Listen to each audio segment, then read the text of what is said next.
ಹುಟ್ಟಿದಾಗ ಭೂಮಿಲಿ ಮೇಲ್ಗಡೆ ಹುಟ್ಟುತ್ತೇವೆ, ಸತ್ತಾಗ ಭೂಮಿ ಒಳಗಡೆ ಹೋಗ್ತೇವೆ. ಆದರೆ ನಮ್ಮ ಸಾಧನೆಗಳೆಲ್ಲ ಮೇಲಿರ್ತದೆ. ಈ ಹಸ್ತ ನಿಮ್ಮ ಹಿತಕ್ಕೋಸ್ಕರ ಕೆಲಸವನ್ನ ಮಾಡ್ತಾ ಇದೆ. ಇವತ್ತು ಗಾಂಧಿ ಗ್ರಾಮದ ಪ್ರಶಸ್ತಿಯನ್ನ ಕೊಡ್ತಾ ಇದ್ದೇವೆ. ಮಹಾತ್ಮ ಗಾಂಧೀಜಿಯವರು ಈ ದೇಶಕ್ಕೆ ಸ್ವಾತಂತ್ರ್ಯವನ್ನ ತಂದುಕೊಡುವಂತ ನಾಯಕತ್ವ ವಹಿಸಿ 100 ವರ್ಷ ಆಯಿತು. ಆ ಸಂಭ್ರಮದಲ್ಲಿ ನಾವಿದ್ದೇವೆ.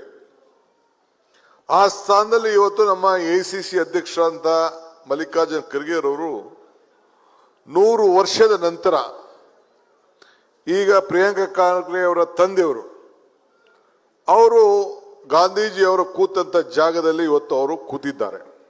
ಭಾರತದ ಭವಿಷ್ಯ ಅಡಗಿರುವುದು ಹಳ್ಳಿಲಿ ಅಂತ ಹೇಳಿ ಗಾಂಧೀಜಿಯವರು ಒಂದು ಹಳ್ಳಿಗೆ ಒಂದು ಪಂಚಾಯತಿ, ಒಂದು ಸೊಸೈಟಿ, ಒಂದು ಶಾಲೆ ಇರಬೇಕು ಅಂತೇಳಿ ನಮ್ಮೆಲ್ಲರೂ ಕೂಡ ಮಾರ್ಗದರ್ಶನವನ್ನ ಕೊಟ್ಟರು. ಅಂತ ಜನರ ಆಸ್ತಿ ಉಳಿಸುವಂತ ಕೆಲಸ ನಮ್ಮ ಸರ್ಕಾರ ಪ್ರಿಯಾಂಕಾ ಖರ್ಗೆ ಅವರ ನಾಯಕತ್ವದಲ್ಲಿ ಇವತ್ತು ಮಾಡ್ತಾ ಇದ್ದೇವೆ. ಇವತ್ತು ಏನು ಈ ಒಂದು ಚಾಲನೆ ನಡೀತಾ ಇದೆ, ನಿಮ್ಮ ಮನೆ ಬಾಗಿಲಿಗೆ ಈ ಸೊತ್ತುವನ್ನು ತಂದುಕೊಡುವಂತ ಕೆಲಸವನ್ನ ನಾವು ಮಾಡ್ತಾ ಇದ್ದೇವೆ. ಇದೊಂದು ನಿಮ್ಮೆಲ್ಲರ ಬದುಕಿಗೆ ಒಂದು ಹೊಸ ರೂಪವನ್ನು ಕೊಟ್ಟು ಎಲ್ಲರ ಆಸ್ತಿಯ ದಾಖಲೆಗಳನ್ನ ಇವತ್ತು ಎಲ್ಲ ನಿಮ್ಮ ಊರಿನ ಗ್ರಾಮ ಪಂಚಾಯಿತಿಗಳಿಗೆ 11B ಖಾತೆಗಳನ್ನಾಗಿ ನೀಡ್ತಾ ಇದ್ದೇವೆ. ನೀವು ಅರ್ಜಿ ಹಾಕಿ 15 ದಿನ ಒಳಗೆ ನಿಮಗೆ ಈ ಖಾತೆಯನ್ನು ಕೂಡ ನಾವು ಕೊಡಲಿಕ್ಕೆ ನಮ್ಮ ಸರ್ಕಾರ ತೀರ್ಮಾನ ಮಾಡಿದೆ. ಪ್ರಿಯಾಂಕಾ ಖರ್ಗೆ ಅವರು ಇದನ್ನು ಮಾರ್ಗದರ್ಶನವನ್ನು ಕೊಟ್ಟಿದ್ದಾರೆ. ಕಚೇರಿಗೆ ಯಾರು ಅಲಿಯೋದು ಬೇಡ ಅಂತ ಹೇಳಿ ಆನ್ಲೈನಲ್ಲೂ ಕೊಟ್ಟಿದ್ದೇವೆ ಮತ್ತು ಬಾಪೂಜಿ ಕೇಂದ್ರಗಳಲ್ಲೂ ಕೂಡ ಮಾಡಿಕೊಳ್ಳಿಕ್ಕೆ ಅವಕಾಶವನ್ನು ಮಾಡಿಕೊಟ್ಟಿದ್ದೇವೆ. ನಿಮ್ಮ ಮಕ್ಕಳಿಂದ ಯಾರು ಇದ್ರೆ ದಾಖಲೆಗಳನ್ನು ಹಾಕಿ ಅವರೇ ಅರ್ಜಿಗಳನ್ನು ತುಂಬುವಂತ ವ್ಯವಸ್ಥೆ ಕೂಡ ಫೋನ್ನಲ್ಲಿ ಆಗಲಿ ಕಂಪ್ಯೂಟರ್ಗಳಲ್ಲಿ ಹಾಕೊಳ್ಳಿಕ್ಕೆ ಒಂದು ಅವಕಾಶವನ್ನು ಕೂಡ ನಾವು ಮಾಡಿದ್ದೇವೆ. ಈ ಸರ್ಕಾರ, ಕಾಂಗ್ರೆಸ್ ಸರ್ಕಾರ ಯಾವಾಗ ಅಧಿಕಾರ ಬಂದಿದೆ, ಉಳೂರಿಗೆ ಭೂಮಿ ಕೊಟ್ಟಿದೆ, ಬಗರ್ಕಂ ಸಾಗುವಳಿಯನ್ನ ಸಕ್ರಮ ಮಾಡಿದ್ದೇವೆ. ಅರಣ್ಯ ಭೂಮಿಯಲ್ಲೂ ಇದ್ದಂಥವ್ರಿಗೆ ಪರಿಶಿಷ್ಟ ಜಾತಿ, ಪರಿಶಿಷ್ಟ ಪಂಗಡ ಮತ್ತು ಸಾಮಾನ್ಯ ಜನರಿಗೆ 75 ವರ್ಷ, ಇದು 75 ವರ್ಷ, ಬೇರೆಯವ್ರಿಗೆ 25 ವರ್ಷ ST ಅವ್ರಿಗೆ, ಅದನ್ನು ಕೂಡ ನಾವು ಇವತ್ತು ಈ ಒಂದು ಸರ್ಕಾರ ಕಾನೂನು ಅಡಿಯಲ್ಲೇ ಅವ್ರಿಗೆಲ್ಲ ನಾವು ಸಹಾಯವನ್ನು ನಾವು ಮಾಡ್ಕೊಂಡು ಬಂದಿದ್ದೇವೆ. ಬೆಂಗಳೂರು ನಗರದಲ್ಲಿ ನಾನು 25 ಲಕ್ಷ ಆಸ್ತಿಗಳನ್ನ ಈಗಾಗಲೇ ನಾನು ಒಂದು ಆಂದೋಲನ ರೀತಿಯಲ್ಲಿ ಈ ಖಾತೆಯನ್ನು ಕೊಡಲಿಕ್ಕೆ ಈಗಾಗಲೇ ನಾನು ಪ್ರಾರಂಭ ಮಾಡಿ 6 ಲಕ್ಷ ಜನರಿಗೆ ಈಗಾಗಲೇ ಕೊಟ್ಟಿದ್ದೇನೆ. ಮೊನ್ನೆ ನಮ್ಮ ಬಿಜಾಪುರದ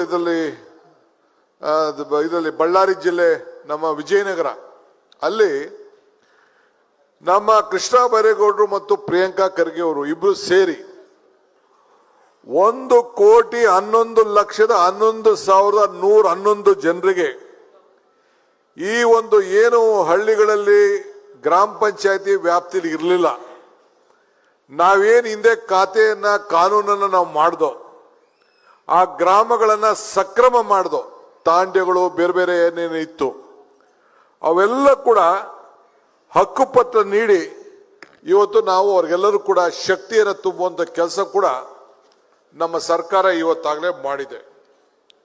ಸೊ ಹಂಗೆ ಹಸ್ತವನಿಗೆ ಊಟ ಕೊಡೋದಿರ್ಬೋದು, ಉದ್ಯೋಗ ಕೊಡೋದಿರ್ಬೋದು, ಅನ್ನ ಕೊಡೋದಿರ್ಬೋದು, ಈ ಎಲ್ಲ ಕೆಲಸವನ್ನು ಕೂಡ ನಮ್ಮ ಸರ್ಕಾರ ಮಾಡ್ಕೊಂಡು ಬಂದಿದೆ. ಜನರ ಶಕ್ತಿಯೇ ನಮ್ಮ ಶಕ್ತಿ, ಆ ಜನರೇ ನಮ್ಮೆಲ್ಲರ ಆಸ್ತಿ. ಇದು ನೀವೆಲ್ಲ ಗಮನದಲ್ಲಿ ಇಟ್ಕೊಳ್ಬೇಕು. ನೀವೆಲ್ಲ ನೋಡ್ತಾ ಇದ್ದೀನಿ, ಎಲ್ಲ ಯುವಕರೆಲ್ಲ ಬಂದಿದ್ದೀರಿ. ನಾನು ಒಬ್ಬ ತಾಲೂಕ್ ಪಂಚಾಯತಿ ಅಧ್ಯಕ್ಷನಾಗಿದ್ದೆ, ಜಿಲ್ಲಾ ಪಂಚಾಯತಿ ಮೆಂಬರ್ ಆಗಿದ್ದೆ. ನನಗೆ ನಿಮ್ಮ ಪಂಚಾಯತಿ ವ್ಯವಸ್ಥೆ ಹಿಂದೆ ನಾನು ನಾರಾಯಣ ಸಭೆಯಲ್ಲಿ ಇದ್ದಾರಲ್ಲ, ಅವರು ಜಿಲ್ಲಾ ಪರಿಷತ್ ಅಧ್ಯಕ್ಷರು, ಪರಿಷತ್ ಅಲ್ವಾ ನಮ್ದು, ಆಗ ಜಿಲ್ಲಾ ಪರಿಷತ್ ಅಂತಿತ್ತು. ಅವರು ಅಧ್ಯಕ್ಷರಾಗಿದ್ರು, ಆಡಳಿತ ಪಕ್ಷದಲ್ಲಿದ್ದರು. ಅವರು ಜನತಾದಳದಲ್ಲಿ, ನಾನು ಕಾಂಗ್ರೆಸ್ ಇಂದ ನಾನು ವಿರೋಧ ಪಾರ್ಟಿಲಿ ಇದ್ದೆ. ಆಗ ಮೆಂಬರ್ ಆಗಿದ್ದೆ, ಎಲೆಕ್ಷನ್ ಸೋತಿದ್ದೆ. ಆದರೂ ಜಿಲ್ಲಾ ಪಂಚಾಯತಿಗೆ MLA ನಿಂತಿದ್ದವನು ನಾನು ನಿಂತ್ಕೊಂಡಿದ್ದೆ. ನಿಂತು ಗೆದ್ದು ಆಮೇಲೆ ತಿರ್ಗಾ MLA ಆದೆ, ತಿರ್ಗಾ ರಾಜೀನಾಮೆ ಕೊಟ್ಟೆ. ಈಗ ಆಗಿಂದ ಸತತವಾಗಿ ವಿಧಾನಸೌಧದಲ್ಲಿ ಕೂತಿದ್ದೇನೆ. ರಾಜೀವ್ ಗಾಂಧಿ ಅವರ ಕಲ್ಪನೆ ಈ ಪಂಚಾಯತಿಯಿಂದ ಪಾರ್ಲಿಮೆಂಟ್ ವರೆಗೂ ನಾಯಕರನ್ನ ಬೆಳೆಸಬೇಕು ಅಂತೇಳಿ.